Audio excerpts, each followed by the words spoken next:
Welcome to Evangelicalish, where we discuss the good, the bad, and the ugly of the American evangelical church, deconstruction, faith, and God's love through it all.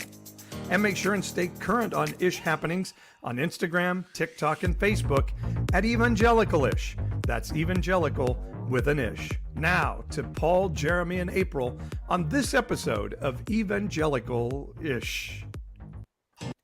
Well, hello, everybody. Welcome to another episode of Evangelicalish in this September 2023. I'm Happy April. Rapture Eve, right? Well, it depends on who you ask, because there are some people that said the rapture was today. Okay. Some was yesterday. There's a bunch on Friday, which is the 22nd. And then some are saying September 23rd. So... And then there was one guy who did a whole video that it's just going to be before September 25th. Okay. So, well, my birthday is the 26th, so let's make it on my birthday. Well, if the Lord tarry, then we'll have a birthday. By the way, you said you're April. I'm Paul. Glad to be with you. And yeah, I'm really looking forward to the rapture, because once we get all the crazy Christians out of here, maybe we can make the world a better place. Or a plot twist, they get left behind. Ooh. Just the evangelicals that are expecting the rapture. I don't know. And yes, if you are listening, you might be wondering, where is Jeremy? Jeremy's dealing with just some family stuff, so he will hopefully be back the next time. Also, we are off next week, and we will be back in October for some spooky episodes, maybe. Ooh. I don't know. We'll see. But it's going to be Halloween. It's one of my favorite months ever. We're looking for a witch to bring on. By the way, Jenny, who works with us, her birthday is tomorrow, she's saying, and she's hoping to get her birthday margaritas in before the rapture happens. If you were drinking when the trumpet sounds, like if you're drunk, do you go up to the sky like wobbly? Or are you still like, are you instantly sober when you get raptured?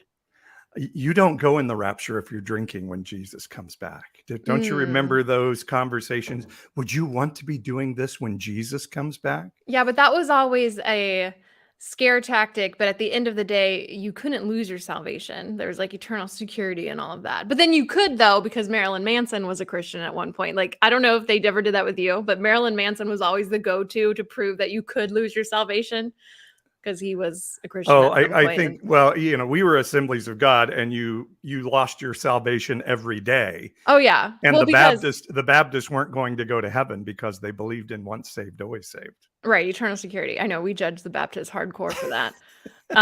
Did you have that same phrase? Because my family was AG too. For all have sinned and fallen short of the Assemblies of God. Yeah. Yes. And boy, that we talked about backsliding all the time. Oh my gosh. Backsliding. Backslide. Yeah. Yes. It sounds really BA though, like being on this side of it, but it was like, oh, he's a backslider. It was like the worst thing you could be called. Backslider. Yes. And so every day, several times a day, I was confessing sin and re-asking Jesus into my heart. And I literally believed if I was driving down the street and I had lived perfectly for the last 3 days, and I saw an 18-wheeler coming to crush my car and said, "Oh shit." And then the truck hit, I would get to the pearly gates and Peter would say, Paul, wow, you had it. And then you said a bad word. Oh gosh. Sorry, depart into eternal torment. So fragile. Wow. Well, Paul, why don't you introduce us to our guest? Because I'm wondering if there is an Islamic version of the rapture. Oh, well, we'll have to among find many out. other things. You can go ahead and introduce our guest. Sure. Our guest is Emad Meerza. He is a Muslim Arab American who was born in Kuwait City, has now lived in America for over 50 years in Bakersfield, Kern County, which is about 2 hours south of where I live. He's married to Manal. They have 4 children in Bakersfield.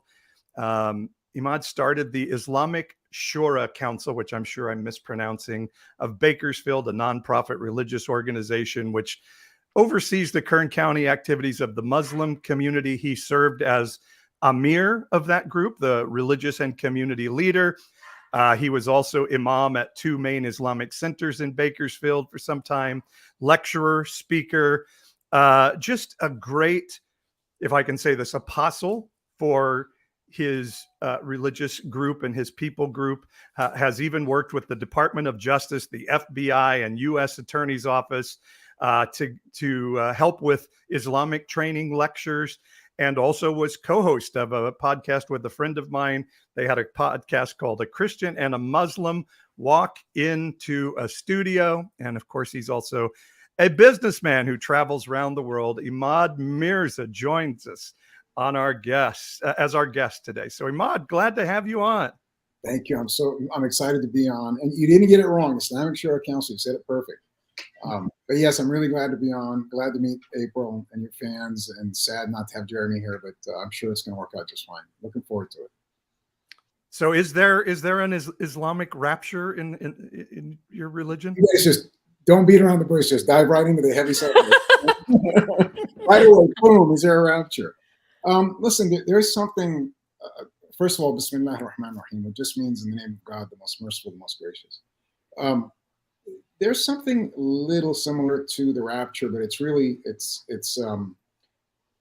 about end time prophecy, and it's really has to do with the last day. And so end time prophecy in Islam teaches us that even after Jesus comes back to the earth and that he, peace be upon him, sets up, the religion for God again, and everything is great, and peace is restored on earth, and there's a wonderful time, and everybody's going to be a believer in God and all this wonderful stuff, that humanity, like always, will be led astray, and they will veer away from God, and they will veer back into believing in other gods and becoming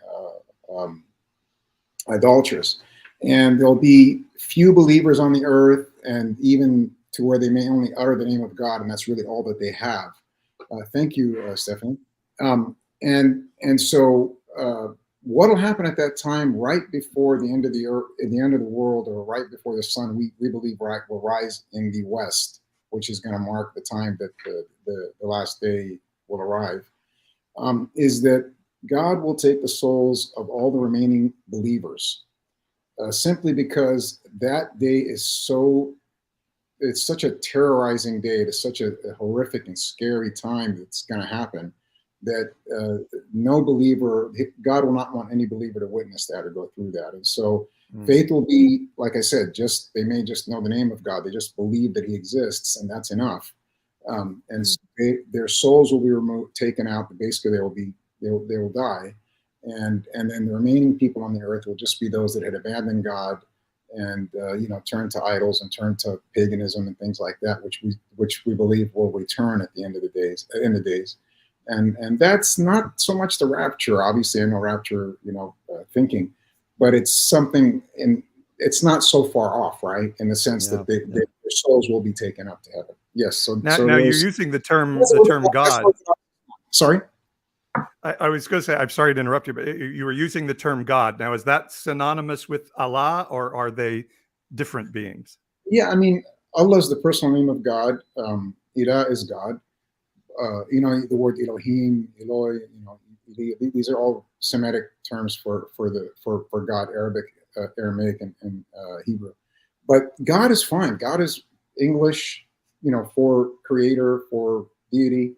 And we don't have any problems with utilizing God or Dios or Theos or whatever language you're speaking just to convey the message. And the Prophet Muhammad, peace be upon him, when he was speaking with an African woman who had converted, and she had a different language, and he said a few words in her language just so she would understand. That was one of our cues that yes, it's okay. We can break out into other languages, and we're told to learn other languages and to learn cultures and to learn about people, and that way you can communicate with them and you can learn about their ways and things like that. So yes, language, saying God is perfectly acceptable in the Islam. So I have so many questions. Did I answer the question about rapture, though? Yes, you did answer that question. So I don't know why, but I have this urge that I need to apologize to you and everyone who is Muslim just for things that I was taught about Islam and things that I believed for so long, just especially in post 9/11. I don't even know. I just feel like opening the door to you, because I think you would even know more so, obviously, than I would, the like more common misconceptions or misunderstandings that a lot of like American evangelicals have about Islam. Like what would be like your, I don't know, top 3 or even just one, uh, if you could say anything to just like Christians in general about Islam and your faith, what would it be? Great question. First of all, you do not have to apologize. I don't believe you owe me an apology. I go abroad quite a bit, and I started going abroad years and years ago. And I would go there and be like, no, they're not like that. You don't know them. You don't understand them. They're this, they're that. They're good people. They're like you. People they just don't understand. They just don't understand. They see these headlines and they see the sex, drugs, and rock and roll, and think that's what every American is. And they see the things, from the Middle East, and that's what every Muslim is, or whatever. I think we have a few misconceptions about them too, though. So yeah. But thank you for that. I do appreciate that. The question is excellent, by the way. It's one I've never really been asked. First, I would have to say this idea that we worship a different God, a pagan God. This is just, if I can use this word, asinine. It's extremely lacking in any kind of intellectual thought when it comes to religious history and understanding of Semitic religions or Middle Eastern comparative religions that came from Abraham and so on and so forth. Allah subhanahu wa ta'ala, Allah is obviously the name of God, both in Hebrew, Aramaic, and in Arabic. And if you watch The Passion of the Christ, in which they did the movie with Jesus speaking Aramaic, whenever he said God, he said Allah, So, this whole notion that it's a pagan God, it's the God of this and the God of that, and whatever, it's extremely offensive. And if you're anybody who's had any kind of education, formal education in the church or in the synagogue, to teach that to your flock, I mean, you're either ignorant or a liar. That's the only two things you can be. You're either ignorant or you're a liar. And so that is the top offense, is that somehow we worship another God. Okay, Muslims do not worship another God. Okay, the second would be this notion, and I know people are going to think, oh, he's going to talk about violence, or he's going to talk about women. No, we can talk about that later. But the other problem I have is that Christianity, of course, in the Christian world, all the debates and lectures and whatnot that I've had, whether it's audience or people that are debating me or whatever it might be, this notion that we aren't taught to love, and that Christianity is equal to love, and Jesus is equal to love. And so, you guys are all about love, and we're about hate, and we don't have this emotion, and we have these feelings and whatnot. I was in a lecture once. It was a very emotional lecture for me, because there were some missionaries in the room, and there was another individual, and they're just saying a lot of mean things to people I didn't know that they were doing. But to me, the questions were, we're taught that, in Islam, you guys don't love, and God doesn't love, and the Quran doesn't teach love. And we lived in Turkey, in an Islamic country, and we never saw people exhibit love. And I had my newborn son there. I had my wife, my nephews, my nieces, my daughter, my mother was in the room, people that I love very much. And they're listening to this, and I looked at them and I said, you were in Turkey for some years, and you never saw anybody exhibit any kind of emotion that, was love. Like, did you ever see just a woman with her infant child, holding her? Didn't you feel she loved her child? And they said no. Their answer was no. And, when I look at liars like that, I get offended, So as the tears started to roll down my eyes from not only anger, but because my family was there and how much I love them, and as I started to break down their lies, I think the whole audience started to see that, wow, this guy's experience is showing his emotion and how much he loves his family, as I was talking about how much I love my family. And so the second one would be this notion that Islam somehow is equivalent to hate, and that we don't have love in our teaching. And the third one, you'll probably be surprised, which offends me probably personally the most, is this: some folks have decided, and again, these are usually highly educated individuals that teach the undereducated individuals or laity, or they write some books about certain concepts in Islam or things that that were derived in Islamic history for one reason or the other. And there's this notion that in Islam, we're taught to lie, and that we're allowed to lie, and that we're allowed to lie, especially to Christians and Jews. I've heard that one before, yes. That we have no rules. We can lie all we want. As long as I'm talking to the infidels, right? To the infidels, I can lie, you know? And the word infidel, we can get into that as well, too, because that's supposedly an Islamic coined phrase. It's not Arabic word, and it has nothing to do with Islam, but in either case. But the idea that we can lie, Islam has very, very, very tight, you know, allowances for lying. And one of them is true, that if you're under duress, you're being tortured, and they're going to kill you or torture you, and they want you to, you know, recant your faith. If you do recant your faith under those circumstances, there is no blame on you. God will not say that you're no longer a faithful believer because you said, okay, I don't believe in God, you know, stop, you know, poking out my eye, or, you know, whatever, burning me or whatever. And that was the only instance in the Quran in which God said there is no blame on them if they lie, if they're being tortured, tormented, you know, etc. And that's the case in every religion and every situation. You know, if you're in that kind of intense scrutiny, I mean, your intense torment, you know, you're going to say whatever, right? Or you're going to try to get out of it, and you may not mean it. Some might say, hey, saw me in half. I don't care. I'm not going to recant my faith. But not everybody. We were taught that you had to let them behead you when the time came. Yeah, see, there you have it. But that is an allowance in Islam. Not everybody has to take it. It's an allowance. And they've used that to say that we have this open license to lie. And we pride ourselves in Islam on the highest, the best thing in life is high character, noble character. And the best in noble character is being truthful. Everything else comes below that, okay? And the Prophet Muhammad, peace be upon him, was known as an Amin as-Siddiq, the truthful, the trustworthy. And to get into this concept in detail, it's a topic all in itself, and that's why it's so offensive. You can call me anything. I don't care. I'm a sinner. I have a lot of problems. I've got a lot of ways that aren't good, but don't call me a liar unless you find me lying. You know, and I would tell people, I said, what am I lying about? I'm telling you things that don't please you. I'm telling you things you don't even want to hear. I'm not trying to take your money. I'm not, you know, if I say Jesus isn't the Son of God, and you think I'm lying, well, it's not like I'm trying to please you. I'm going to prove it to you, and you're going to tell me I'm right or wrong. But I don't know that, you know, you have to call me a liar for that. But I think that idea is to get people not even to sit with you, not even to talk with you. And that started to happen. I had my last debate 3.5 years ago with a Calvinist theologian.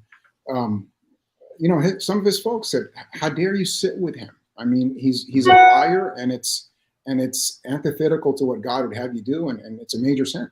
You know, and you're like, are we getting to that point where we can't even debate the subject? You know, when our Bible tells of Jesus sitting with, you know, people not of his faith all the time, and his own people hating him for it. And testing your faith is a big part of faith, you know, and so you have to have enough faith in your faith to test it.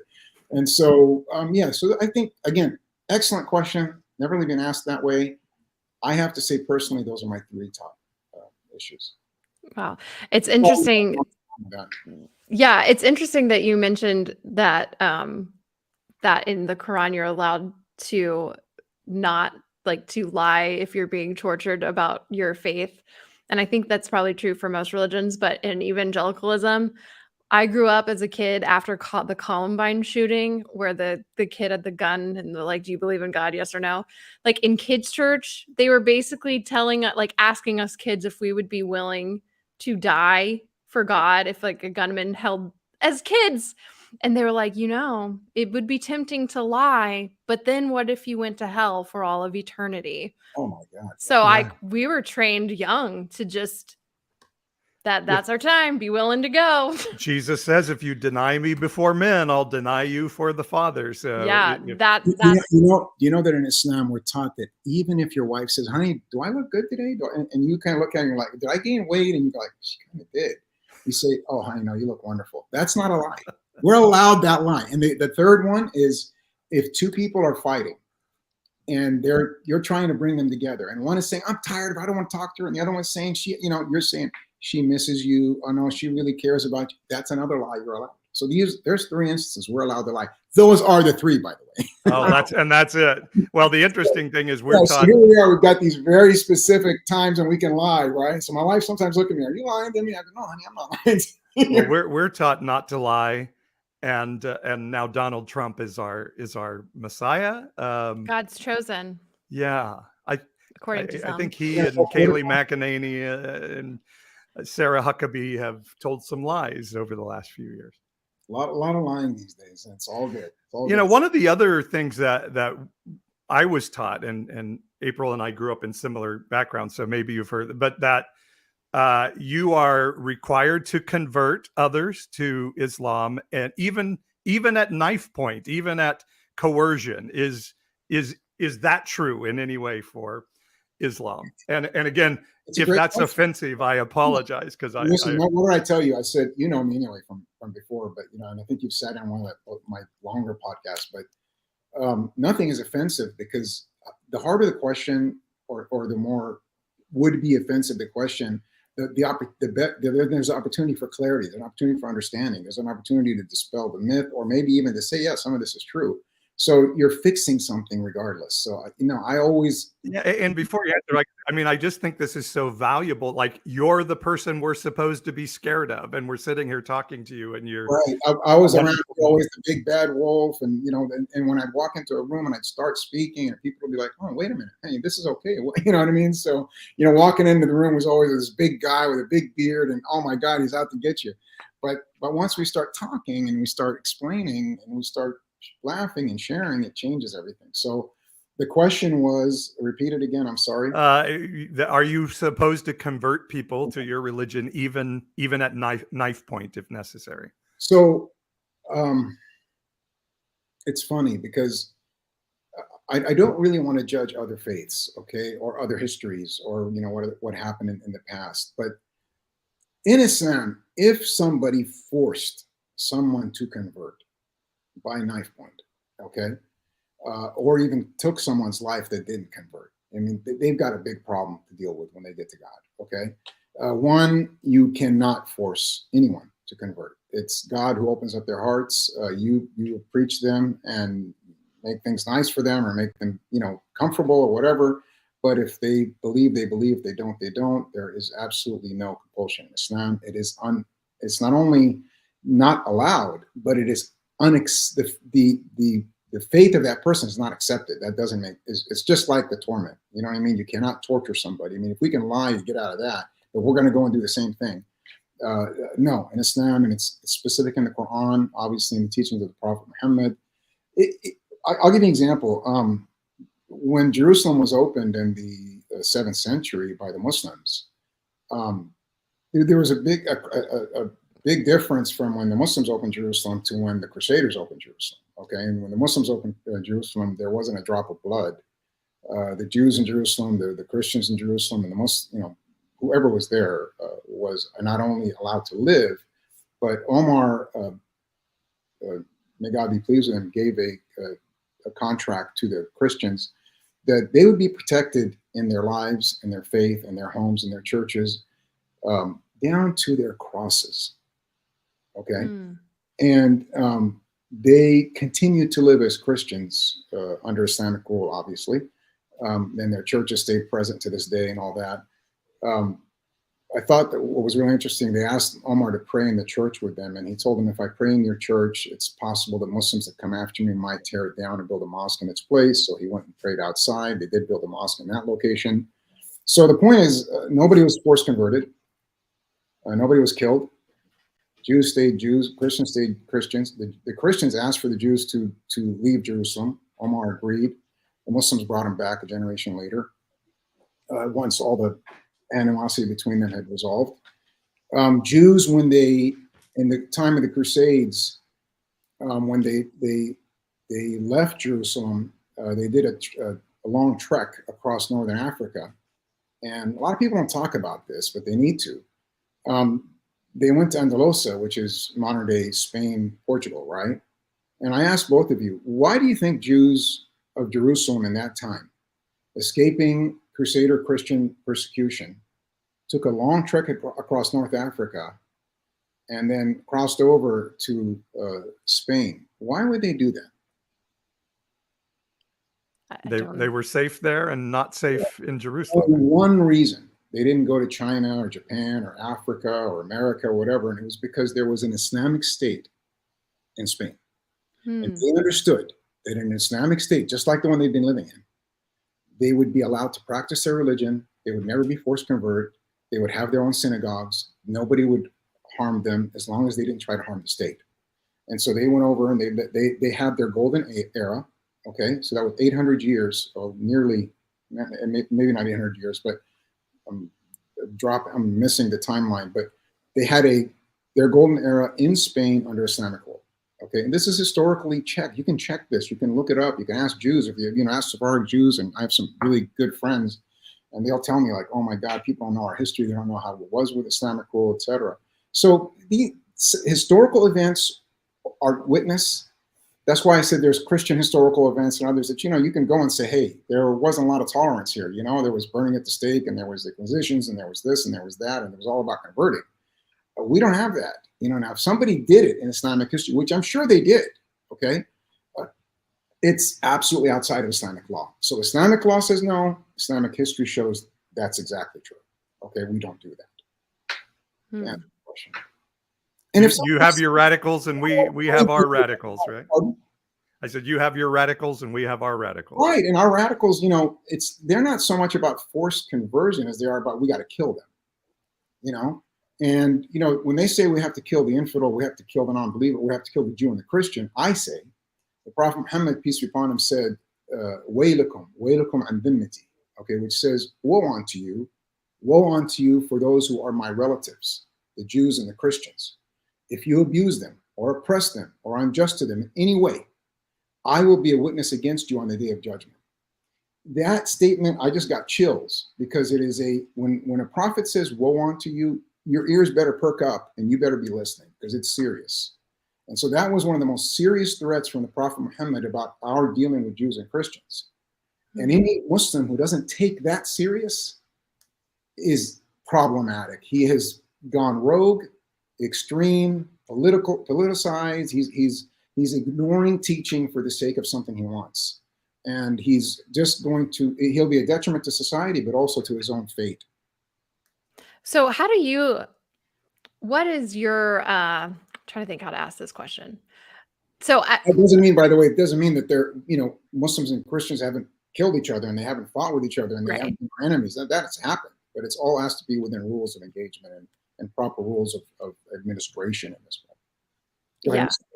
Oh, no, you're fine. So along those same lines, obviously in America, we have Christian nationalism on the rise, and you have a lot of people, some now openly Christian nationalists, that would love nothing more than to turn America into a Christian theocracy, which would be terrible.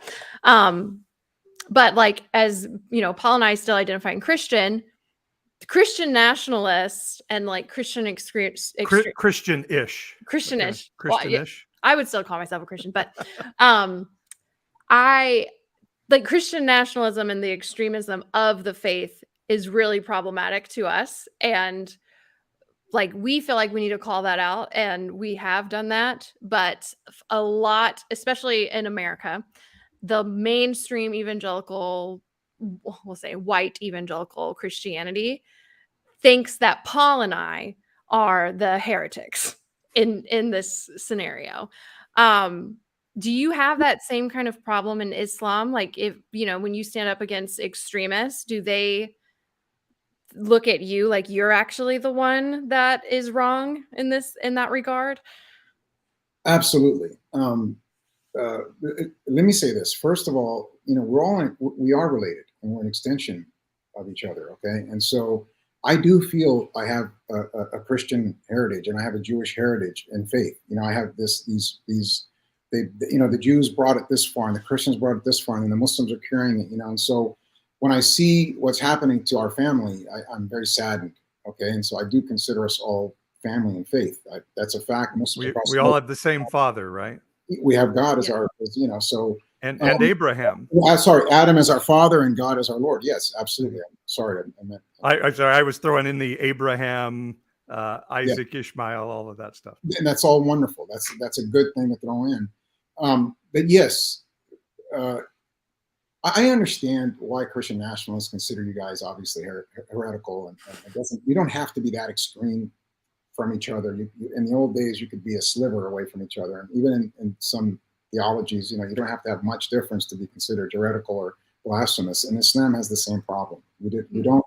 We aren't, and none of us are exempt from this problem. Okay, when we used to have to make sure that we could get anybody that was tending towards extremism as their attention. We had to make sure they understood that we weren't compromising in the faith or compromising in the orthodoxy of the faith, and or in some of the literal texts and whatnot. And so we still needed to reach out and explore. We actually were the best remedy to getting their attention, because we would remind them of the things that they said they believed in. A lot of it they didn't believe in. Okay.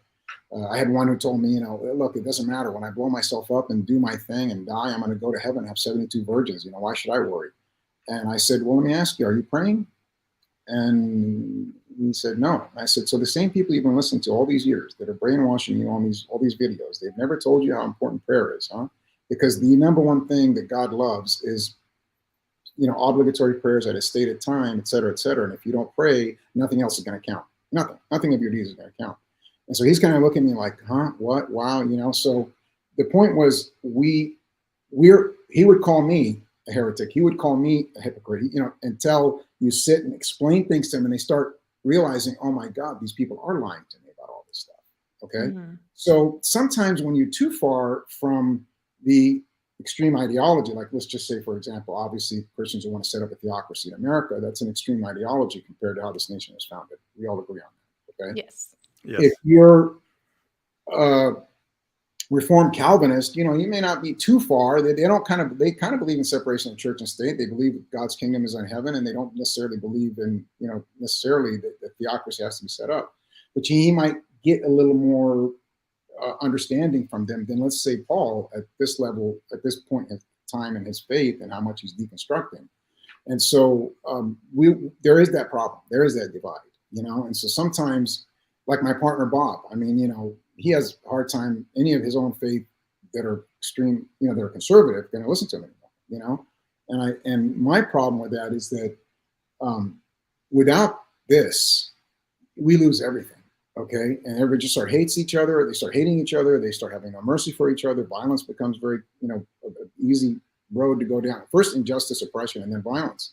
And so you want to always mitigate the possibility of severe damage, especially to human beings, whether they be Jews, Christians, or Muslims. And that's our goal, all of us as religious leaders and educators and shepherds. And so my goal is to try to keep that from happening. So even here in America, I look and I see where this is headed, and I see where it's headed in India, and I see where it's headed in Israel, and I see where it's headed in Canada. Okay. I'm saddened because I know that if we don't communicate, if we don't get the message through, if they're not going to listen to us, we're going to lose. Everyone's going to lose. Not like just you and me. No, everyone's going to lose. But even the judgmental side, they're going to lose in the end. They just don't know it yet. Okay. And so we have to be able to talk. We have to be able to converse. And we have to be able to disagree and still have respect, and still respect the humanity, the fact, the intention to do good, the desire to raise a good family, the want to be a good neighbor, the hope to be a good businessman or a good person. We still have to believe in that in each other, even if I see God a little different than you do, or I see law different than you do, and I see prophecy a little different than you do. You don't have to hate me for it. So we have to find a way to do that. And I hope people will not see you guys that way, and they'll come back and say, it's worth, at least they say, let me save her soul. I got to save April's soul. Let me sit with her, but let me be a little nice about it, not just call her a heretic. So I hope they go that way. I don't know if that answers the question, April, but, yeah. But I think it's really relevant and important that we find ways to sit at tables together, to break bread together, to say it's okay. Let's talk. Let's listen to each other. Let's disagree. It's all right. When me and Chad Vegas, who's this Reformed Calvinist here in Bakersfield, decided to do our lecture series, it got cut short from COVID. The whole point, we spent 2 years meeting once a week talking about everything biblical and Islamic. And, I'm Orthodox in Islam. He's Orthodox, obviously, in Christianity. And we just wanted to show people, we have we really disagree on a lot of theological issues and whatnot, issues of law and prophecy, but we actually like each other and we believe each other to be honest people and good family people and people that really are sincere about their faith. Yeah. We just disagree. We have major disagreements in faith, but we can go and golf the next day and laugh it up, So I wanted people to learn from that. And that's what me and Bob were trying to do, obviously. So I hope I know your people are going to be, I'm sure, much more, conducive to that or wanting that. But I think even if we tend to try to understand kind of what those folks are going through and why they're getting to those places. A lot of it is bad teachers, bad educators, bad pastors, politicians and pundits. And they just need to be brought back. It's not easy. Believe me, I know it's not easy. Yeah. There's something in the effort that we have to try to keep putting that effort out. Otherwise, we're all going to have to suffer the consequences of the future. When you and I first connected through our fellow friend Bob, who you did the podcast with, I was impressed in a lot of ways with you, and we had a great time when we first met. And I was impressed with how much you knew my Bible, our Bible. You said we're a continuation of one another. I was obligated to learn the Bible, the canonized, the not canonized, the Jewish writings, the Talmud, the Mishnah, etc. I mean, I'm obligated to understand these faiths so that I can speak about them and honor them correctly and make sure I understand them well. So get them from their experts and make sure I'm not making mistakes. And so I'm not going to talk about Christianity or subject unless I at least have some preparation. Yet I still have never touched a Quran, and we're all experts. The day you met me, come on. I know I should have. But now in this deconstruction space, I hear from a lot of us. One of my favorite Bibles that I worked through. Oh, nice. It's got my mom's name on it. It was gifted to my mom years and years ago. It's funny because something I heard from you, I now hear from a lot of deconstructing Christians, that Jesus was amazing. And then Paul kind of messed it up, not me, Paul, the Apostle Paul. And I kind of got that impression that's a little bit of your view of the New Testament, that Paul kind of. My view. Jesus is one of my all-time heroes. His teaching is unbelievable. It cut through so much. It was all about what we call hikmah, which is the wisdom in the law. Wisdom contains compassion, kindness, mercy, patience, understanding, and knowledge. And he had it all in one, and he was able to explain to people things about the law that many would, if they leave their faith, they leave their compassion, they leave their mercy, behind, they're not going to have any wisdom. They can read all they want, they can study all they want, they won't have it, or hikmah, as we say. And so he's one of my all-time heroes. I absolutely love and adore Jesus. I hope to be alive when he comes back to the earth. Peace be upon him. But Paul, I believe, was a problem, and I'm sorry any Christian out there that's offended by that, but that's just mine. Well, as a woman, I'm not a huge Paul fan myself. Yeah, if you're a Christian woman, you read Paul well, and you kind of read well, if you know what I'm saying, right, April? Mm-hmm. You're not gonna like Paul too much, Yeah, I mean, I know cultural context and all that stuff, but the Theo bros of the world don't. So.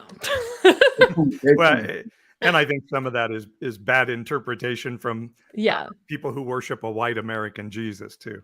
True. Paul, do you want to go to a midroll really quick? Because then I do have a follow-up question. I don't know if did you load the midroll? I did, but are wonderful, and I just don't want to, I don't want to not ignore the people, but I also don't want to cut you guys off and answer them. I hear some things they're saying. Should I just wait for you to put them up if you want to talk about any of these comments, or at any point, if you see a comment you want to address, you go for it, answer a question. I feel bad now because there were a few that I thought I need to say something in response, and I didn't want to cut anybody off. So. Well, we're way more important than the people in the feed. So. No, I don't think so. Let's not do the mid-roll. Just go ahead, April. Okay. It's cool, yeah. Okay, so one thing you had brought up earlier, you said it very quickly in passing, was actually something that I was going to ask you about, and I don't know how to ask it. I'm just going to ask it because, so especially post 9/11, I feel like all the Sunday schools were giving they were like sermon series about Islam and what what the faith believes and all of this stuff. And one thing that was repeatedly brought up, and I would have been in high school when this was going on, so still young and impressionable. But one thing that stood out to me was the 72 virgins that you mentioned. Like, people in my churches really hounded on that as this big negative kind of, I don't know, everything that they said about Islam was pretty much negative. But can you explain what that is? Because I've only ever heard an evangelical version of it, and I am 100% sure that it's wrong. So It may not be all that wrong. Okay. So, is the question asked? I don't want to cut you off. Is the question? No, it is asked. It's just been asked. Okay, let me ask it this way. Did the guys who flew planes into the World Trade Center believe that they would be hanging out with 72 virgins later that day? It depends. It depends who flew them and what kind of faith they really had and who they were individually and all that kind. I can't tell you for sure, not knowing exactly who these individuals were. But like I told you, I had an individual actually tell me, I'm going to just blow myself up and this is going to happen. I'm going to have 72 Hor Ain. These are specific creatures created for paradise that you will be married to if you're a martyr. So yes, listen. When it comes to paradise and the fruits of paradise, okay, Islam gets into a lot of detail, okay, and it gets into a lot of detail about the punishment in the grave. It gets into a lot of detail about things that are not seen or hereafter. And Christianity may not get into such details. Judaism does to some extent, you know what I mean? It's just not publicized. Islam does get into a lot of detail about how people are going to be punished, how people are going to live, how people are, what you're going to eat and drink, and how you're going to, are you going to urinate or defecate? No, you're not, because everything is pure. So it's going to get into these issues, okay? And so one of the things that it got into was the rewards of paradise, okay? So it's like I brought up, we brought up infidel in this discussion. Infidel was coined by Pope Urban II, back when he was trying to rally the troops to get the Muslims out of the Holy Land. And so he said, killing infidels obviously is in the service of God is rewarded with paradise. Okay, so they were promised paradise without necessarily all the details, right? Like, what am I going to get in paradise? Well, you're going to get paradise. Okay, maybe he gave them some details. Maybe Christendom does. Maybe it doesn't. But they're going to get some form of paradise, and the heathen infidel Muslims are going to get the lake of fire. They're going to get hellfire. Okay, so maybe again in Islam it talks about how your skin is going to burn and what kind of scalding water and all these other things that are going to happen in hellfire. And whereas in Christianity it's just a lake of fire. Okay, and I know some people don't believe in hellfire, and I get all that, whether Jews or Christians, maybe Muslims too. But in Islam we get detail. Okay, so one of the details is if you are a good pious believer, if you fight for justice, if you fight for God, if you fight to remove oppression, if you try to you fight to give people the freedom to not live in oppression but to hear the word of God, and you follow the rules of engagement. You don't kill women and children and animals. You don't harm the monks, and you don't cut down vegetation. And you don't do all these horrible things, right? And so you follow the rules of warfare. Your intention is to please God. Your intention is to be a mercy to mankind, and you die in that pursuit. You will go to heaven without a reckoning. So you will not be, you will be forgiven your sins, and you will be able to advocate on others' behalf. You'll have these other things that beyond this physical reward, you're going to have more important things. There's 6 other rewards you get before that last one is mentioned. Okay, but then the other one, the one is mentioned that you will get 72 Hor Ain, which you will be married to, which will be part of your harem, if you will, in heaven, and that they will be your wives. Okay, and God describes their eyes and things like that, and their features and whatnot, and they are created just for the paradise. For those people that are martyred in a good way, and that their martyrdom is accepted from them. That is true. That is not a lie. So I'll admit it. And now, what is a lie is that it is something that just, hey, go blow up a bunch of people, go do this, go kill a bunch of infidels, and you're going to get this. I mean, again, any killing that is not, I remember teaching. I did a lecture once, and it was the FBI, it was Homeland Security, all these, law enforcement groups, and I said, justified killing. And they said, the operative word is justified. And I said, well, what do you mean? Justified is everywhere in the world, including in your own, law. You have justified killing. Why are you asking me as if it's something I just invented yesterday or just today? Just because a Muslim is saying justified, obviously it has to be, if this person's life that you took was taken in a matter that was, they were an enemy of the state, fighting you, trying to kill you, etc., or they were already judged against and they killed somebody, whatever it may be, then it's a justified killing. And so never can a person oppress another person. If you kill one person unjustly in Islam, this isn't the Quran, it's in the Bible. It's as if you've killed all of humanity. This is not an understatement. This is a big deal for us. And it goes back to Habib and Kabib, Cain and Abel. And when Cain killed Abel, in our tradition, it says that from that point on, he introduced this thing that is murder. From that point on, everybody that murdered after that, Cain would get a portion of that punishment, okay? Because of how awful this thing was that he invented, that he did.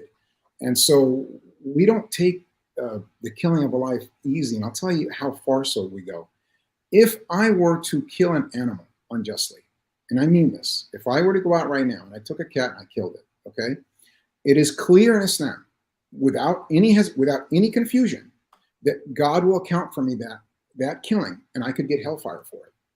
The same is true if I take a dog and he's thirsty and dying, and I feed it, I give it water and I bring it back to life, that I may get paradise, because the Prophet told us that a man who did this got paradise, and a woman who killed a cat, who tortured a cat and killed it, got hellfire. I cannot kill any animal without any reason. I have to have reasons. If it's vermin, if it's a venomous snake, I can't go out and just burn things. I have no right to burn. So insects have rights. Animals have rights. I cannot hunt, for example, for sport. As a Muslim, I am not allowed. I am not allowed. If I go and I hunt, it has to be for food. If I have food already and I want to hunt because I like the taste of venison, I like the taste of quail, fine, hunt, bring that, but you have to take a portion of it and give it to the poor. If you don't do that, that food is not allowed for you to eat. It's haram. That's unlawful. So animals cannot be killed unjustly. Insects cannot be killed unjustly unless they're, obviously creating problems for you, infestation and whatnot. And we cannot burn because that's reserved for God.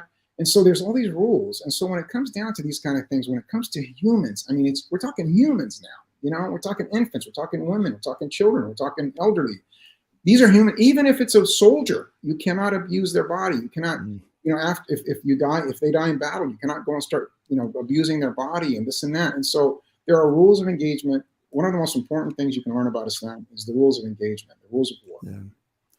Let me jump in real quick and so how did, and I'm always appalled at how Christians all of a sudden required every Islamic person, every Muslim to denounce 9/11 or whatever. But with that teaching as a backdrop, how did Islam worldwide sort of look at 9/11? And,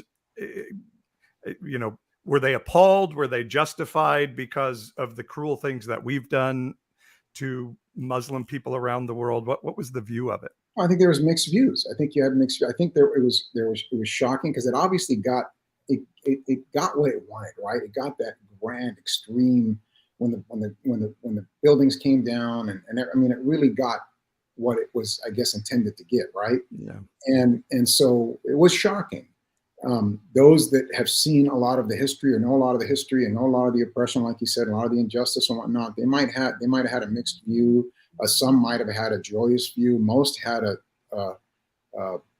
very concerned and very horrified view because they just thought, oh my God, they're going to relate this with Islam and they're going to say that this is what Muslims do, and they're going to hate us, and they're going, so obviously Muslims went through a time where they're like, Muslims in America, especially because you're talking about 1 to 1.5%, to the other 98, 99%. Now, your mosques aren't going to be safe, your children may not be safe. And so people have to think like that. And it wasn't all like, hey, all right, they killed a bunch of Jews, Christians, and Muslims, you know what I mean? Because we know there wasn't all white Christians in that building, you know what I mean?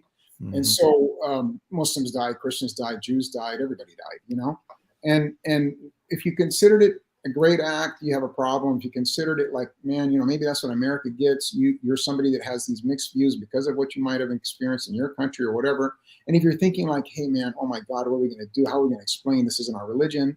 You know, it's understandable. If you're like me, it was like, you know, hey, this is what happened. We got to figure it out, and we got to move forward. We got to right away. My first lecture after that was, I believe, in October at a federal prison, and they had all these people gathered up, and all the pastors in that place came in. And when I started explaining to people why they need to be Muslim, they got up and they said, well, wait a minute, we thought you were going to come in here and kind of apologize for 9/11 and tell us how it's not a part of Islam. I said, why would I do that? What happened 9/11 wasn't a part of Islam before 9/11. It's not a part of Islam after 9/11. So why do you want to, I'm not here to do that. I'm here to talk to these guys about living a better life. You know what I mean? Yeah. And they got up and left. They walked out, you know? And, you know, so I did lectures that talked about rules of engagement, rules of warfare, and why Islam. Let me tell it to you this way.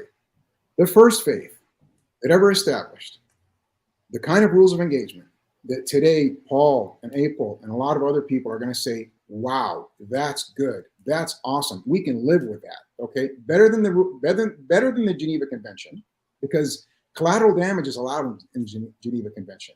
In Islam, collateral damage is not allowed, and you're going to answer for it. Okay.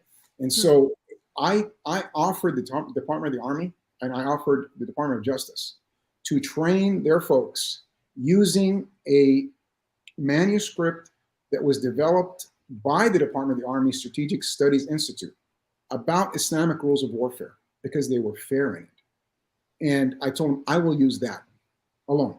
And I will teach you about Islamic rules of warfare. And you're never going to ask me again about suicide bombings. You're never going to ask me about killing children. You're never ask me about, you know, am I allowed to kill a Jew? Or you're going to say, no, absolutely, it's not allowed, because it's clearly right there in that manuscript that you use to train your people. But you're not getting it out. You're not spreading it around the country, not putting it out there so people could see, including the terrorists, that this isn't a part of Islam.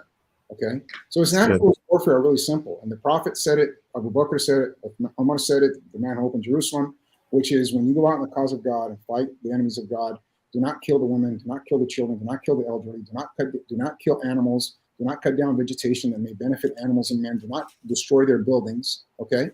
And so on and so forth. And this was codified. This is not, we cannot like wiggle around it. I can't go and say, I can kill this and kill that. I'll give you one example. There was a time in warfare where the enemy continued to go after Muslim women and children. They kept going back to the villages and killing women and children. The Prophet Muhammad allowed it a few times, and finally he told them, get the message out to them. If they do it again, we will then have to go, we will go and we'll start killing their women and children to make them stop, because we don't allow that in warfare. Yeah. The other is you never kill the messenger. The Prophet sent a messenger, they killed them, and the Prophet declared war against them to let the world know, when you send a messenger, you know, to negotiate, you don't kill that messenger. That was something established by Islam. And so for us, these kind of things are offensive only in that someone is either lying to you or ignorant about it. And that's who you're learning from. Either a liar or someone who's ignorant, sadly. And it's not, you know, our faith and our history isn't perfect, but it may, and there are a lot of things about it that you may not like. Okay? I vote for ignorant. It's very ignorant. There are some liars out there, Paul. That's true. That's true. So, okay, I have a very random question. Maybe it's not random. So one, you mentioned Hellfire too, which we also, evangelicals also believe in Hellfire. Is it eternal, or can you get out of it? No, you can get out of it. Okay. You know, there's a time. Okay, I know that obviously deconstruction is something that don't believe in Hellfire. There's Jews that don't believe in Hellfire. There's even Muslims that don't believe in Hellfire. I believe in Hellfire, and I believe in paradise. I also believe in God's mercy and His compassion, and that's what I hope for more than anything in my life. I just want God's compassion, His mercy. I don't want anything else. That's what I want. For me, for my family, for my loved ones, for my neighbors, for all of you. I just want God's mercy. So, yes, there's a time, even when the doors have been sealed, people of Hellfire are set, people of paradise are set. God will scoop in. This is just a teaching that we have, that He will put His hand through the Hellfire. He'll just scoop out a bunch of folks and put them in the paradise, wherever they may be, as a show of His mercy, His compassion. Okay. Will there be folks that will be consigned to Hellfire eternally? Yes, there will be. Will there be folks that will spend a small amount of time, periods of time, longer periods of time, and then removed? Yes, there will be. So the teaching again with that is, yes, there are some permanent inhabitants of the hellfire. And obviously, for example, the Satan himself and the devils that follow him, and so on and so forth. But people like the Pharaoh of Moses' time, who declared he was God until the last minute, right before death, when he said, okay, I finally believe in God. Well, it was too late, and he's not going to be showing any mercy. And so, but God's mercy, again, it's too vast and too broad, and for you to ever lose hope in it. Okay. Mm-hmm. Regardless of what you are, who you are, and there's stories I can tell about that, even murderers and whatnot. But it's just unbelievable. And I try to teach a lot of my children and my family, my friends, and when I was teaching in my community, how immense God's mercy and compassion is. Don't ever make people believe. Don't ever let people feel hopeless about God's mercy. And this is another very important teaching we have in Islam that is in the Quran and with our seerah. I don't want to get into this story because I'm going to keep going on and on. Mm-hmm. You can see that I can go on and on. Yeah. It's interesting stuff. Go ahead, Paul. Sorry. No. Yeah, you go ahead. You follow up to yours. I love this. I like that. There must be interest. I must be. Yeah, no, you are. Well, I'm looking at the clock going, dang, I wish we had more time. I know. I've only ever asked evangelicals these questions. No, I never really asked evangelicals these questions. I was just told a bunch of information against my will. Nice. No, just kidding. Okay. Knowledge about Christendom and biblical, as Paul's mentioned to you too, some crossover stuff. Yeah. So you say paradise, and you mentioned several different things about paradise. One, I do like that you actually have details in the Quran, because the Bible is very vague about most things, which leaves open to interpretation on most things, which is fun and also not so fun. But I was wondering, so I know you'd mentioned the 72 wives, they'd be your wives. So can a time out? Okay. You told me I can chime in. So Stephanie says Emad can come back again. I can, by the way. Oh, yes. Okay. Good. Yeah. We would love to have you back. So can a woman go to that level of paradise? Yes. So obviously. And what do they get 72 virgins too? I had a feeling that's going to be asked, right? So I have an answer for you now. And please forgive. I don't mean to be flippant about that at all. Questions aren't offensive. People will ask ask questions, man. You got to have an answer. If you don't have an answer, why are you there trying to help people? You have to find the answer, And can I tag on to that as well? How about queer people? How about gay people? What does paradise look like for them? Well, let's first deal with the woman issue, and then we can move over to that. So first is, no woman is ever allowed to marry two men. That is something that is unnatural in Islam. It's not something that was ever sanctioned or allowed from the creation of Adam until the last day. Obviously, Adam only had one wife, but it also means that a woman's heart is constructed different than a man's heart, and it's a beautiful thing, because a woman can be very content with one man, and a man may not necessarily have that much. He can open up his heart, or he can be content, or he can have other reasons for why he may want to marry again. But in the case of Islam, just like in Christian history and Jewish history, multiple marriages are allowed. They're allowed also in paradise. But with a woman, no. A woman would be the level, yes, she can attain the highest levels of paradise with all the rewards that come with it that are suitable for her as a woman, and that she will never feel any non-contentment in that level, each level that she goes up. Okay, and she's honored with that level. She's honored with it on earth if she dies as a martyr. And then we have women martyrs that are some of our best heroines that we look at and we're just like, oh my God, they're amazing. Women that gave up, many of their sons, or women that went on and treated soldiers in battle. And they just, let's put it this way. If you change one man to being good, that's a good thing, because you've changed that man. But if you change one woman to being good, then you have changed all of society. Okay. So, paradise is at the feet of mothers, and women in Islam are the measure of our righteousness. And so a woman getting to paradise is a big deal in Islam, because it means there's something good going on in that society. But a woman's rewards in paradise aren't exactly the same as a man's reward, but their levels are the same, and their contentment, the way the Prophet described it to us, is their contentment is the same. Okay.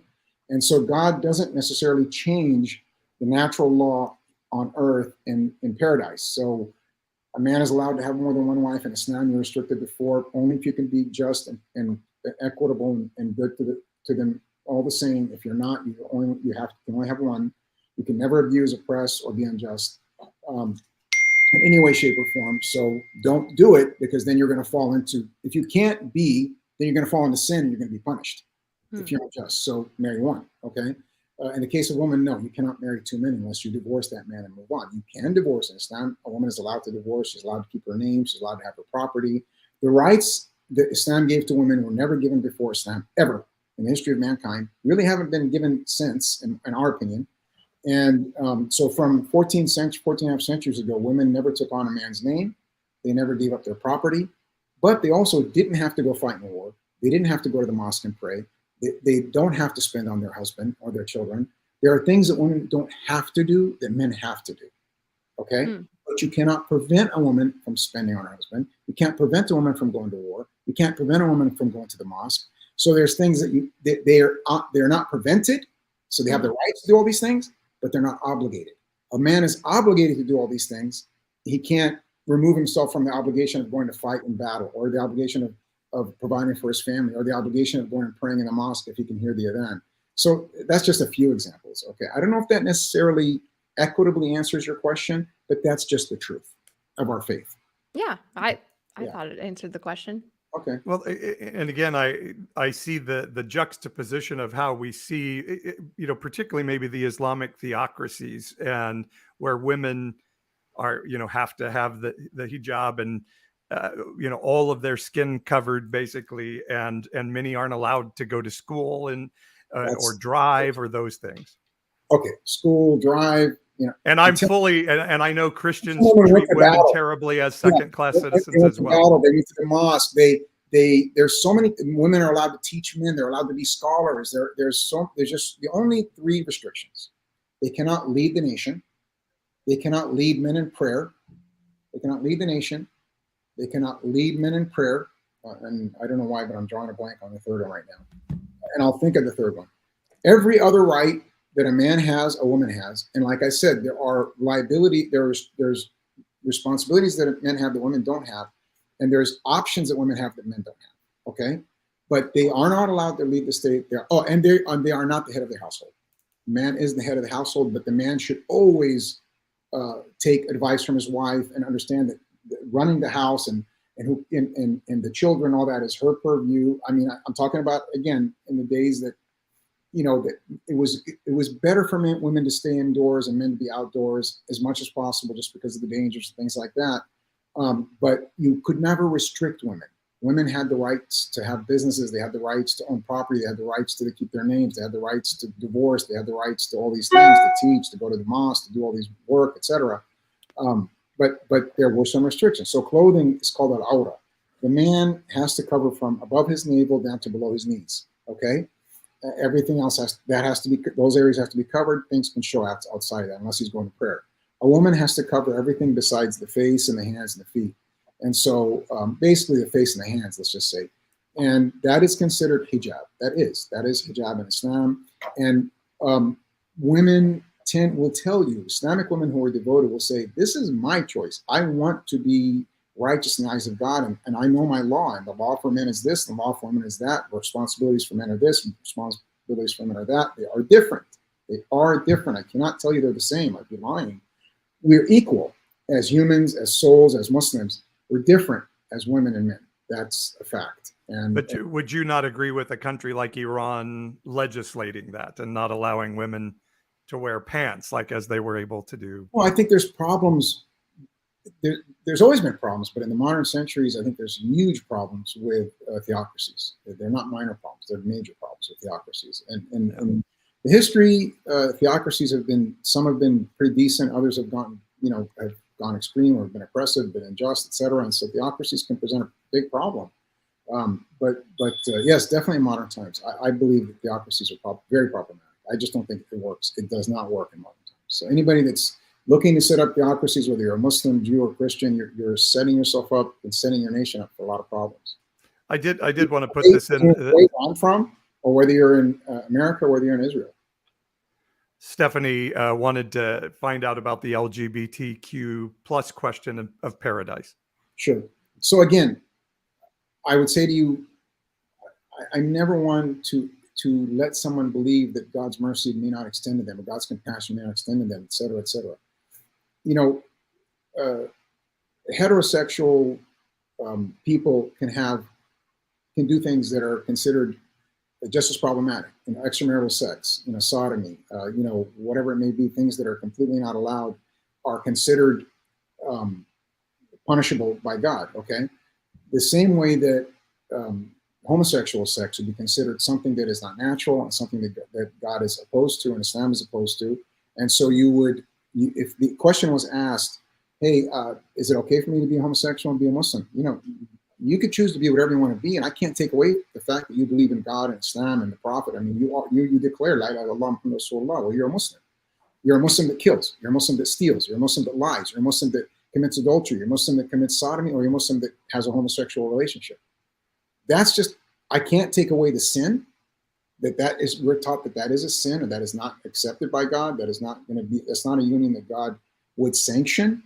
But I can't say to that person that you're going to be deprived of God's mercy at some point in life. I can't say that, or in the afterlife. Okay.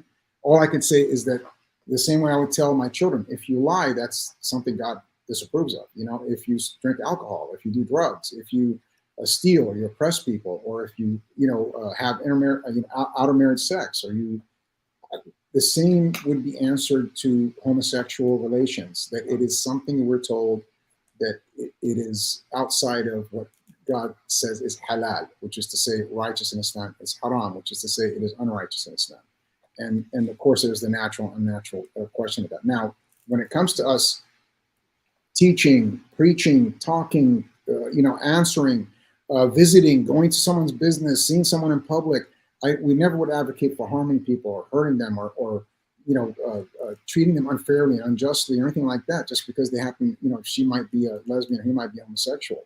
That is not your place. Your place is to be the best Muslim you can be the kindest person you could be, and in no way fan flames to anybody because they may not live the way you do. It's very hypocritical of somebody, for example, to know that he and his friends, let's say, are adulterers. And while they're sitting around and they're looking at a homosexual man and they're calling him out for being homosexual because he's doing something bad in Islam.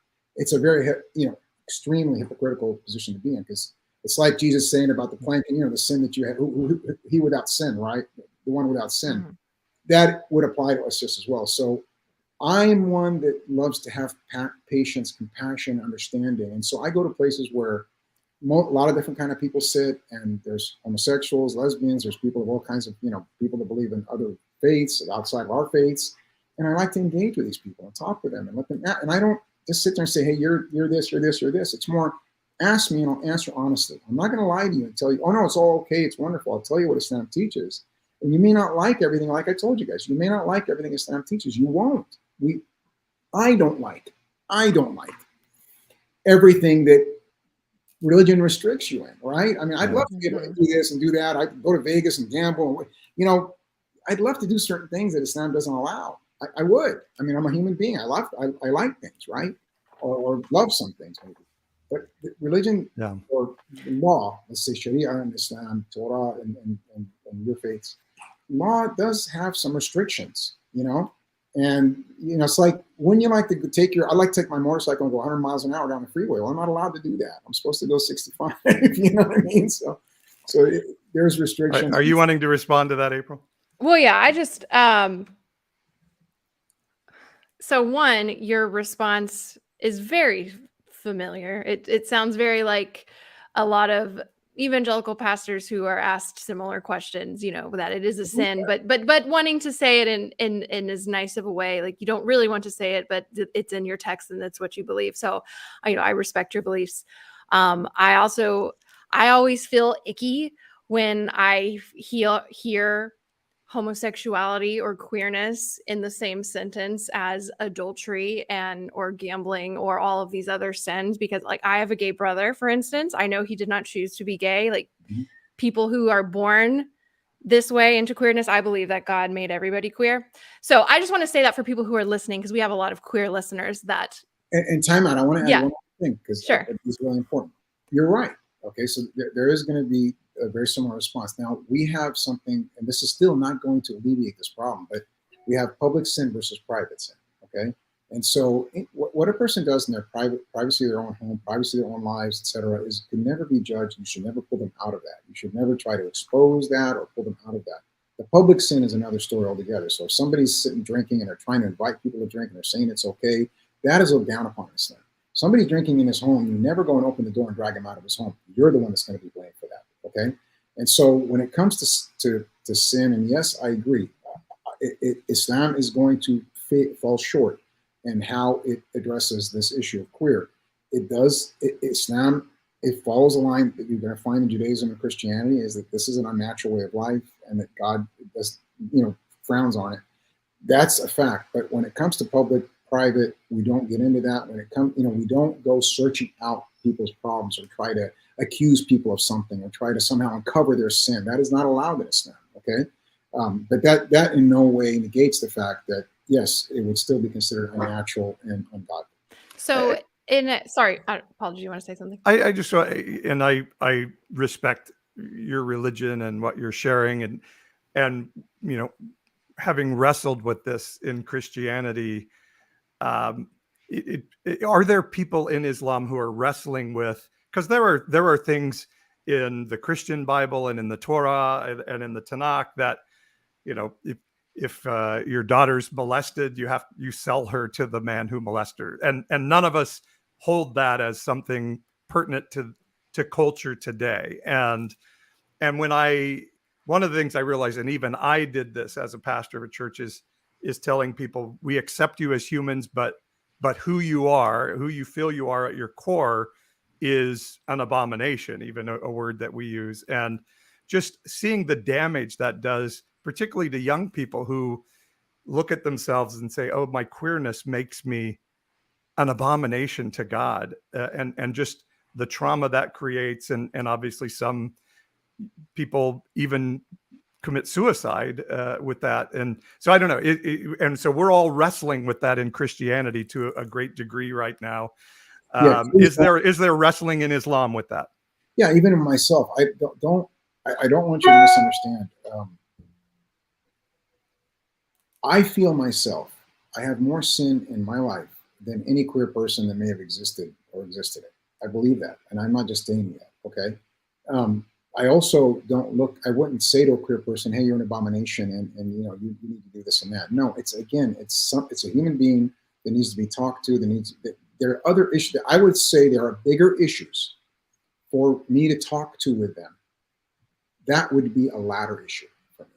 Okay. So if I'm speaking with a Jewish homosexual or a Christian lesbian or a Buddhist, trans, whatever, I wouldn't talk about that issue first. I would want to talk about God first. I would want to talk about, faith and scripture and law and character and all these other issues.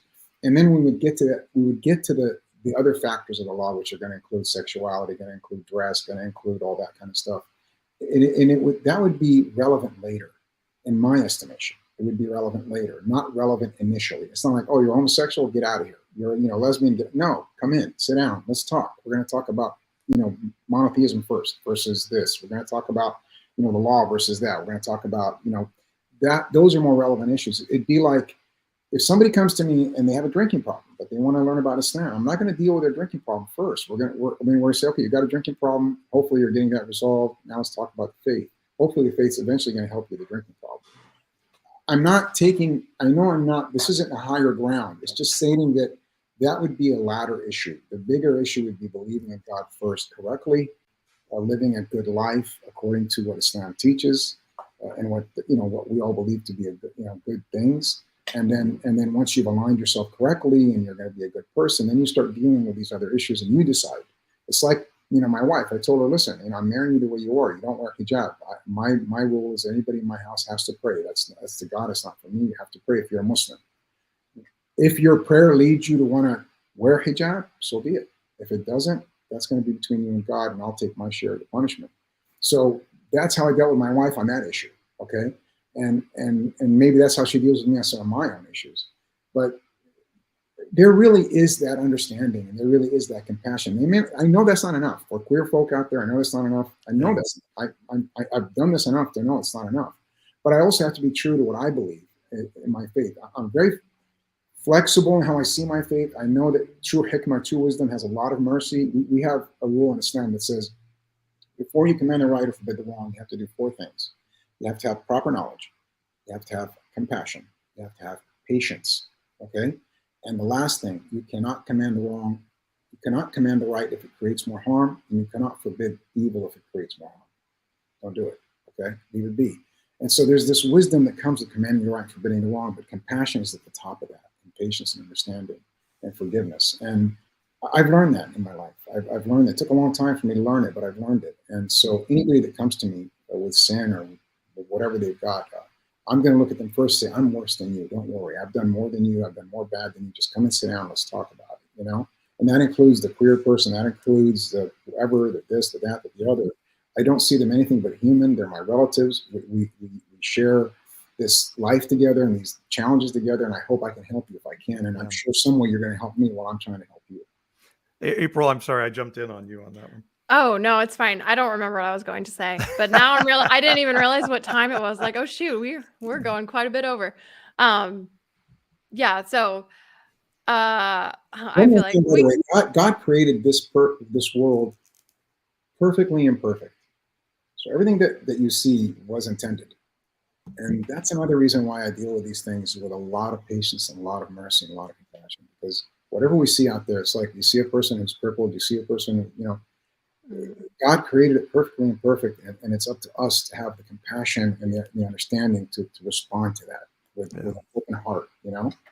And as you said, we can disagree on these things, and I really have come to understand Christian texts about sexuality, and particularly ones that Christians point to as a prohibition of homosexuality and consensual same gender love or non-binary love, to really be about taking advantage of someone, of using your power to have sexual control of somebody else rather than a consensual gay relationship. To answer April's point on that, you know, to have 2 consensual homosexuals that are true to each other, there's something to say about that versus somebody who is untrue to their wife and untrue. You know, there's definitely a higher level of decency, you know, with a person that isn't out doing that. And so that has to be stated, okay, even though that action is considered unnatural in Islam.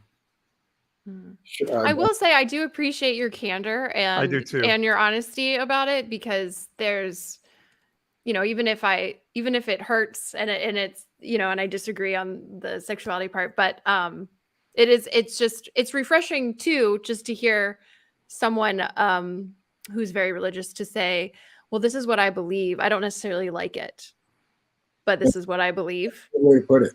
Yeah. You know, that's a good way to put it. And there are going to be Muslims out there that are deconstructing Islam, and they're going to believe that it is okay and these things are allowed. And I know that. I know some of them, and I know they're out there and all that. I'm just telling you, I land with a certain, you know, group of Muslims that they're not necessarily a small number, but I also land in another group that understands the faith at another level and understands that compassion, understanding, you know, mercy and open arms are really important, you know, and a lot of wisdom in how you deal with folks, and a lot of compassion, a lot of understanding, a lot of patience, a lot less judgmentalism, a lot less harshness, you know, is very relevant to being Muslim, okay? Mm-hmm. And that's, I believe that to be a correct way. It doesn't fix everything. Like I said, there are going to be a lot of things you're going to learn about Islam, maybe misconceptions that you didn't know about, that you're going to say, wow, that's cool, that's good, I like that. That's some good stuff in Islam, you know? There are going to be some things you're going to learn and you'll say, oh no, oh my God. The Prophet did stone a woman before. He did. He stoned a woman. One, okay? Mm-hmm. But there's a story behind it. And you got to understand the story. If I can finish with this, and because this is a harsh story. This is one where a woman dies of stoning. We're going to go out on a high note. So a woman comes to the Prophet. She says, Prophet, I've committed adultery, I've sinned, and I'm pregnant, and I want my punishment. Now, the stoning was taken out of the Quran, but it was still a part of Islam. The Prophet said, go back and have your baby and then come back to me. And she went back, she had her baby. The Prophet never asked for her, okay? She came back and said, oh, Prophet, I've had my baby, I committed this sin, and I want my punishment. The Prophet said, go and breastfeed your baby, and wean him once you're done breastfeeding, and then you come back to me. She went, breastfed her baby, and the Prophet never asked for her to come back. Okay, she came back again. She said, oh, Prophet, this is the third time. I've committed this sin, and I want my punishment. I'm demanding that I get my punishment. I know my punishment. I want my punishment. So the Prophet ordered the companions and said, okay, she's come to me with her sin and made it public, and she wants her punishment. Go ahead and set up, for the stoning. So they did. They stoned her. Some of the companions, some of her blood got on their clothes. They were trying to wash it off because they thought, this is an adulterer, right? I don't want her stained blood on my clothes. And the Prophet said, by God, that woman is in paradise, and her faith is stronger than all of yours combined. Wow. And he said, when you sin against God, take it to God. And when you sin against each other, resolve it with each other. Because if you bring it to me, I have to enact God's law. So he's saying basically she was forgiven from the first moment she stepped up. And he wanted her to go on and just live her life. But because she kept coming back and insisting for the punishment, finally he had to allow it. And then he made a lesson of her by saying she's got more faith than all of you. She's in the paradise, okay? And forgive each other when you sin against each other, and go to God when you sin against God and ask for forgiveness, and He'll forgive you. So I know that sounds harsh how she died, but I also see the compassion and the mercy that He's teaching us about God. Any sin I have, I can take it to God. I can take anything to God. I don't have to go out and run and say, give me my punishment, And any sin I do against Paul or against April, I can go to April and say, April, I did this, please forgive me. And if she forgives me, then I'll ask God to forgive me, then I'm good. That's Islam in a nutshell. So anybody who believes Islam is a religion that allows you to lie, you disproved that tonight because you were very honest. Very honest. That's the best. You can say you hate things I said. You can say you're mad at me or whatever. But if you tell me I'm honest, thank you very much. Beautiful. Well, you can give me. And all of the commenters have been saying, I mean, it's just wonderful to hear you share so eloquently and brilliantly about your religion. And I do like to remind American Christians, because we are deeply ignorant about Islam and such, and had this belief that 9/11 happened because we're Christian and good, and those evil people hate us. And I think those are constructs that have to go away. We can't think any religion is inherently evil. Any people are inherently evil without creating the factions and the problems that we had. And so just you coming and explaining your religion and the people who came and listened, I think is just so powerful to help us all start to live together as human beings. So thank you. I want to thank you guys for inviting me. Thank you both very much, and Jeremy as well. And I want to thank your audience for being so kind to me, even though some of the things I said I know maybe don't necessarily come across as pleasing. But I do want to thank all of them, and I would be honored to come back on at any time. I'm sure I made a few mistakes here and there, but humbly, I try to always be honest about my faith. I will say this to you, because of my being raised in America, having a lot of connection in the Middle East, spending a lot of time there, being a Muslim, having to kind of go through all this on both sides, of the world. And then choosing to spend a lot of years studying other people's faiths, especially the Abrahamic faiths, it gives you a real good understanding of a lot of things, and it makes you really kinder. It makes you more appreciative. It makes you more patient. You kind of understand why this person has this thought and that thought. I kind of take it back to good shepherds versus bad shepherds. Then the product, of course, from a good shepherd is such, and the product from a bad shepherd is such. And so I would advocate to anybody, learn about what you don't understand, ask questions, make sure you get to good sources. It's really important. Meet people, meet other people, different ethnicities, cultures, nationalities, religions, whatever. It's really helpful. And it's opened my eyes and my heart and my mind. And I think it's made me a better person. I hope that it continue to I hope my children will learn from it and be that way. And I hope your audience will consider engaging with people of other faiths and other ethnicities and whatnot to learn more about them. Just dispel the things that you don't understand. Some of it is going to be true, sadly. You know what I mean? But some of it, a lot of it may not be true. And it's going to All right, you convinced me. I'm going to have to read the Quran now. Let's do it, man. All right. And travel to the Middle East with me one time. April, it was really nice to meet you. I hope you don't get too mad at me for my whole issue on homosexuality. No. I'm not mad. I mean, I'm mad at Disappointed. the world. Yeah. Yes. Yeah. No, I'm really, thank you so much for being here. I've definitely learned a lot. So, and I'll have to have you back sometime. Yeah, we will. All for the comments and all that. Nothing bad I read. Nothing like, he's no good. We can get him off here or whatever. So. Very kind audience. Very and no demon jumped on us either. So that was great. Yeah, exactly. All right, Jeremy, we missed you tonight. As April mentioned, we're off next week, and then we'll be back in 2 weeks. So hope you guys will join us then and share the podcast out if you could. If you're listening to us on Apple Podcast or Spotify, leave an endorsement of us there to help promote the algorithm and all those things, and check out our platforms on Instagram and TikTok and all the places where we are.